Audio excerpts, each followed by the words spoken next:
Taste the Daily.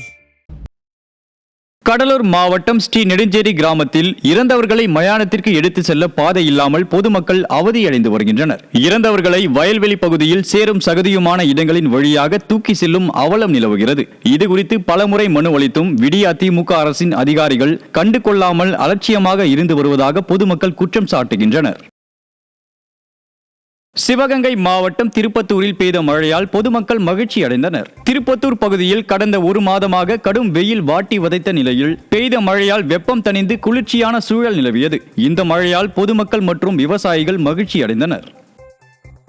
Karur மாவட்டம் குளித்தலை மற்றும் அதன் சுற்றுவட்டார பகுதிகளில் பெய்த மழையால் மக்கள் மகிழ்ச்சி அடைந்தனர். குளித்தலை மற்றும் அதன் சுற்றுவட்டார பகுதிகளான ஐயர்மலை, தோகைமலை, மாயனூர் உள்ளிட்ட பல்வேறு பகுதிகளில் பெய்த மழையால் கிராமங்களில் உள்ள கண்மாய்கள் நிறைந்து விவசாயத்திற்கு தேவையான நீர் கிடைப்பதால் விவசாயிகளுக்கு மகிழ்ச்சியை ஏற்படுத்தியது.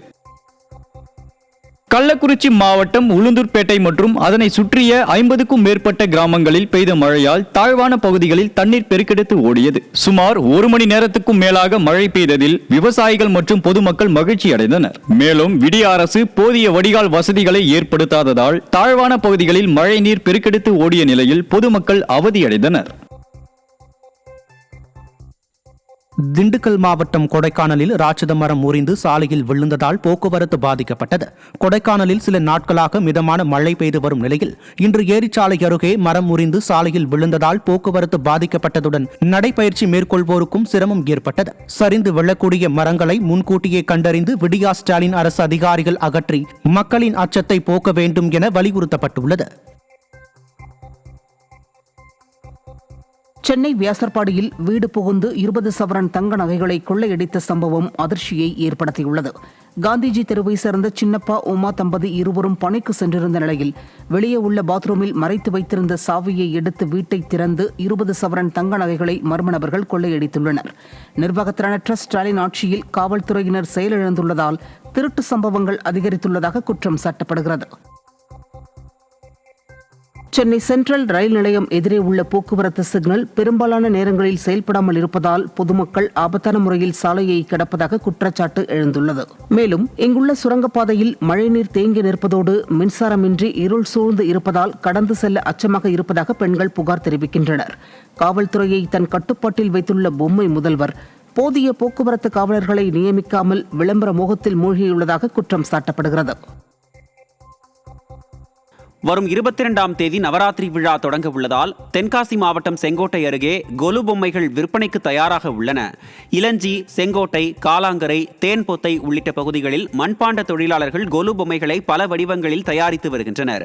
மீனாட்சி திருக்கல்யாணம், ராமாயண கதைகள் போன்ற பொம்மை தொகுப்புகள் பக்தர்களிடம் மிகுந்த வரவேற்பை பெற்று வருகின்றன. வரும் நாட்களில் கொலு பொம்மைகள் விற்பனை சூடு பிடிக்கும் என்று மண்பாண்ட தொழிலாளர்கள் நம்பிக்கையோடு தெரிவித்தனர். திருவண்ணாமலை மாவட்டம் தண்டராம்பட்டு அருகே திருநாய்கள் கடித்து 4 கன்றுக்குட்டிகள் உயிரிழந்தது. புதூர் செக்கடி கிராமத்தில் கடந்த சில நாட்களாக திருநாய்கள் கடித்து கால்நடைகள் உயிரிழப்பது அதிகரித்துள்ளதாக கூறப்படும் நிலையில் ஒரு வீட்டின் கொட்டிலில் கட்டப்பட்டிருந்த 5 கன்றுக்குட்டிகளை கடித்ததில் 4 கன்றுக்குட்டிகள் உயிரிழந்தது. விடிய அரசின் மாவட்ட நிர்வாகம் திருநாய்களை கட்டுப்படுத்த விரைந்து நடவடிக்கை எடுக்க வேண்டும் என பாதிக்கப்பட்ட மக்கள் வலியுறுத்தியுள்ளனர். செங்கல்பட்டு மாவட்டம் தாம்பரம் அருகே அடுக்குமாடி குடியிருப்பில் இருந்த இன்வெர்டர் பேட்டரியை அடையாளம் தெரியாத நபர் திருடிச் செல்லும் சிசிடிவி காட்சி வெளியாகியுள்ளது. மதனபுரம் அருகே அடுக்குமாடி குடியிருப்பில் சர்வசாதாரணமாக மர்ம நபர் ஒருவர் நுழைந்து இன்வெர்டர் பேட்டரியை திருடிச் சென்றுள்ளார். ஸ்டாலின் ஆட்சியில் காவல்துறை செயலிழந்துள்ளதால் கொள்ளை சம்பவங்கள் அதிகரித்து விட்டதாக மக்கள் குற்றம் சாட்டுகின்றனர்.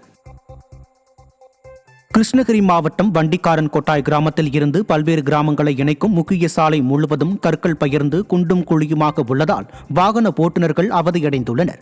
இதுகுறித்து புகார் தெரிவித்தும் இதுவரை நடவடிக்கை எடுக்கவில்லை என்றும் விடிய அரசின் மாவட்ட நிர்வாகம் போர்க்கால அடிப்படையில் சாலையை சீரமைக்காவிட்டால் பல்வேறு போராட்டங்களில் ஈடுபட போவதாகவும் கிராம மக்கள் எச்சரித்துள்ளனர். சென்னை ராஜீவ்காந்தி அரசு மருத்துவமனையில் பணியாளர் பற்றாக்குறையால் மருந்து மாத்திரைகள் பெற நீண்ட நேரம் காத்திருக்க வேண்டியிருப்பதாக குற்றச்சாட்டு எழுந்துள்ளது. குறிப்பாக நரம்பு இதயம் சம்பந்தப்பட்ட நோய்களுக்காக 15 நாட்களுக்கு ஒருமுறை மாத்திரை வாங்க வரும் நோயாளிகள் நீண்ட நேரம் வரிசையில் காத்திருந்து மன உளைச்சலுக்கு ஆளாவதாகவும் தட்டுப்பாடு காரணமாக மருந்துகள் குறைந்தளவே கிடைப்பதாகவும் தெரிவித்தனர். அனைத்து வசதிகளும் அரசு மருத்துவமனைகளில் உள்ளதாக பிதற்றிக் கொண்டிருக்கும் விளம்பர பிரியர் மாசு இந்த அவலத்திற்கு என்ன பதிலளிக்கப் போகிறார் என நோயாளிகள் கேள்வி எழுப்பியுள்ளனர்.